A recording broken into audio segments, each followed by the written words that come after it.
একটা বিষয়। আর এমন একজনকে নিয়ে বলছে যাকে কিনা আমি বাবার মতো শ্রদ্ধা করি, যে কিনা যাকে আমি বড় ভাইয়ের চোখে দেখি। আমার ইভেন আমার নজরুল ভাই, যে বড় ভাই কাজিন, ওনার ফ্রেন্ড, ছোটবেলার ফ্রেন্ড, স্কুল ফ্রেন্ড বলতে পারেন, একসাথে বড় হয়েছে। তো ওনাদের দেখে কিন্তু আমি বড় হয়েছি। তাদের সাথে আমার ফ্যামিলিগত রিলেশন সারা জীবন ভাইয়ার চোখেই দেখে আসছি। বললাম না, বাবার স্থানে তার অবস্থান। তো তার সাথে কিভাবে একটা নোংরা একটা বিষয় বললো যে তার সাথে আমার প্রেম।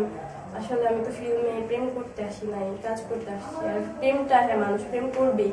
আমরা কি মানুষের বাইরে? আমরা তো নায়িকা বলে কি প্রেম করবো না? প্রেম করবো। যদি প্রেম করি তাহলে ঢাকঢোল পিটিয়ে করবো, কারণ প্রেমটা একদম এমন কিছু বিষয় না যে এটা গোপন করে করতে হবে।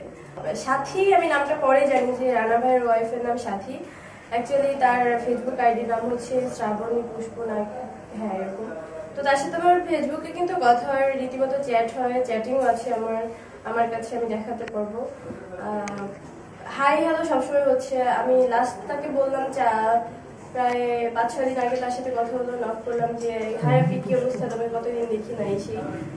তো কখনো যদি সেরকম কিছু হতো, সে আমাকে ডিরেক্টলি তো ফেসবুকে জিজ্ঞেস করতে পারতো, বা তার কাছে আমার নাম্বার আছে, ফোন দিয়ে জিজ্ঞেস করতে পারতো। এসব তো আমি আসলে বিষয়টা বুঝতে পারছি না কেন তাদের একটা পার্সোনাল বিষয়, টোটালি তাদের স্বামী স্ত্রীর বিষয়, একটা পার্সোনাল একটা লাইফের বিষয়, সেখানে আমি কেন জড়ালাম।